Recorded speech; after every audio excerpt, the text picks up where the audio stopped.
Hi everyone, welcome back to the channel. तो आज हम बिजनेस एनवायरनमेंट चैप्टर को स्टडी करेंगे। तो बिजनेस एनवायरनमेंट बेसिकली होता क्या है? Sum total of all the individual institution and other forces, तीन फोर्सेस को कंबाइन करके बनता है बिजनेस एनवायरनमेंट, जो कि बिजनेस के कंट्रोल से बाहर होते हैं। यानी कि आप इसको इम्पैक्ट नहीं कर सकते। इनसाइड इंफॉर्मेशन नहीं, outsiders, individuals, institution and other forces that are outside the control of business. जैसे कि हम कह सकते हैं कुछ चीज़ें फेवरेबल होती है बिजनेस के लिए और कुछ अनफेवरेबल होती हैं। कैसे? रिलायंस जियो 5 रुपये का पर GB 100 MBPS, वैसे तो बहुत पहले की बात है।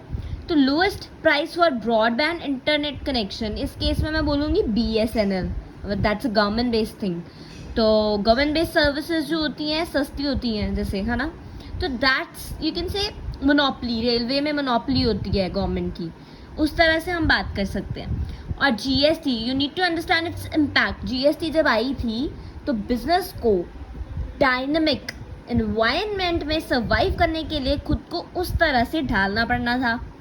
तो इंडिविजुअल्स में बेसिकली क्या आते हैं? Investor, competitor and customer. Institutions में government agency and other forces, जो कि हम बेसिकली कह सकते हैं अनएक्सपेक्टेड इवेंट्स, जैसे कि लार्ज डिमांड हो गया due to change in taste preference, है ना। कई बार क्या होता है, लोग हेल्थ स्पेसिफिक हो जाते हैं, तो जिम के प्रोडक्ट्स जैसे जो हो गए वो बढ़ने शुरू हो गए, protein powders and other things जो होती हैं। और या फिर कई बार होता है कि सॉफ्ट ड्रिंक्स जैसे है उनकी डिमांड कम हो जाती है। वो क्यों? क्योंकि लोग हेल्थ कॉन्शियस हो जाते हैं। फिर ओलिगोपॉली, दिस कंसेप्ट इज, जैसे कि हम कह सकते हैं कार मैन्युफैक्चरर्स में हमारे पास फोर्ड होता है या जस्ट डायल में ये स्पेसिफिक नंबर होता है। तो ये जो ओलिगोपॉली होती है specific, there is no interest in calling in just dial, है ना। तो मतलब एक स्पेसिफिक ऐसा फीचर दे रहे हैं जो बाकी लोग नहीं दे रहे हैं। अब फीचर और कैरेक्टरिस्टिक्स की बात करते हैं तो it is some total of external forces. External forces मतलब आउटसाइड द इंफॉर्मेशन, इनडायरेक्टली या डायरेक्टली अफेक्ट्स द बिजनेस। तो एग्जाम्पल इसमें आप दोगे, इसी तरह से नोट्स बनाओगे ना यार तो फुल मार्क्स पक्के हैं, बस ट्राई कर लो चाहे तो। Due to promotion of digital India, online business move forward, teachers can teach world wide but competition also rise. जितनी ज़्यादा ऑप्शन होंगी उतनी ज़्यादा तो आपका एज अ कस्टमर तो चूज, स्टूडेंट्स कैन चूज क्या ना हम इस टीचर से पढ़ेंगे, लेकिन कंपटीशन वही बात होगी ना, राइज हो गया। और specific and general forces, specific मतलब टारगेटिंग पर्टिकुलर, मतलब इन्वेस्टर्स हो गए, कस्टमर हो गए, सप्लायर हो गए, जो कि डायरेक्टली बिजनेस एंटरप्राइज को इफेक्ट करते हैं। जैसे कि employees of Satyam limited are going on a strike, this will effect the business of Satyam limited only, सिर्फ एक कंपनी को इम्पैक्ट करेगा। सोशल, पॉलिटिकल, टेक्नोलॉजिकल, ये ऐसे हैं जो इनडायरेक्टली बिजनेस को इफेक्ट करेंगे, क्योंकि ये जो है इनका इम्पैक्ट सभी enterprises, organisations around the world और अराउंड द कंट्री इम्पैक्ट होगा। जैसे कि GST affected all enterprises. Interrelatedness, इसमें क्या बोलेंगे कि increased awareness of yoga has led to increased demand for khadi product and affected the business of gyms. फिर increased awareness for health. Interrelatedness मतलब दो चीज़ें कनेक्टेड है। इंक्रीज अवेयरनेस फॉर हेल्थ, जैसे मैं आपको पहले इस यहाँ बता रही थी, है ना, कि जूसेस की, सॉफ्ट ड्रिंक्स की जो डिमांड है वो कम हो जाए, कीटो प्रोडक्ट्स की, ऑर्गेनिक फूड की, ऑर्गेनिक वेजिटेबल्स एंड फ्रूट्स की जो डिमांड है वो बढ़ जाती है। Dynamic I told you here, dynamic मतलब keeps on changing, business keeps on changing, तो it's a dynamic thing, changing, okay. Entry of new firm, change in taste and preference, these are the main two factors, okay, जिसकी वजह से हम बोलते हैं कि भाई बिजनेस इज डायनामिक। एग्जाम्पल ये 10-15 साल पहले टेक से भी नहीं थे लोग, है ना। UPI, भीम, पेटीएम कोई भी नहीं जानता था। आजकल आप देखोगे हर शॉप पे पेटीएम और UPI ID, ये सारी फैसिलिटीज अवेलेबल होती हैं। You can pay in that form, no, you do not need to carry money.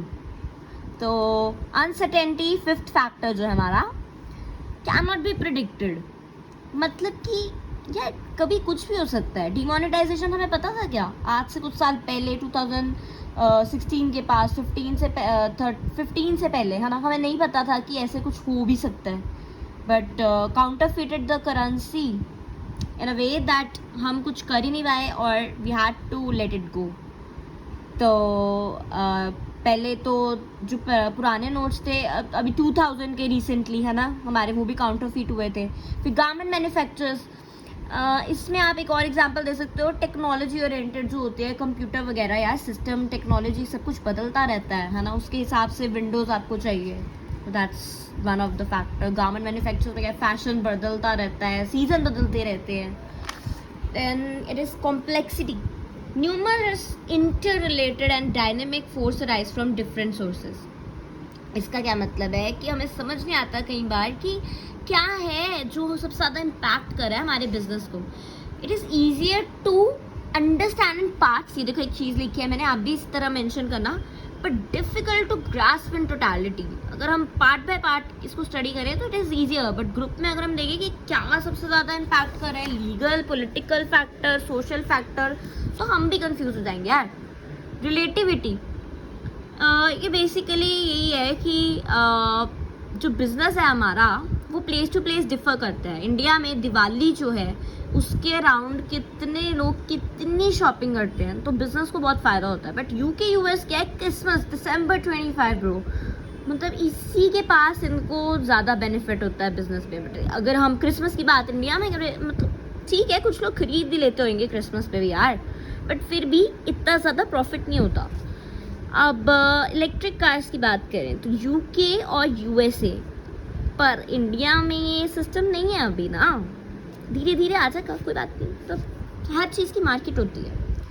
अब बात करें इंपॉर्टेंस ऑफ बिजनेस एनवायरनमेंट की, ये हम नेक्स्ट वीडियो में कवर करेंगे. अगर वीडियो आपको पसंद आई हो तो लाइक शेयर और सब्सक्राइब करना भूलना मत. ओके बाय बाय, मिलते हैं नेक्स्ट वीडियो में.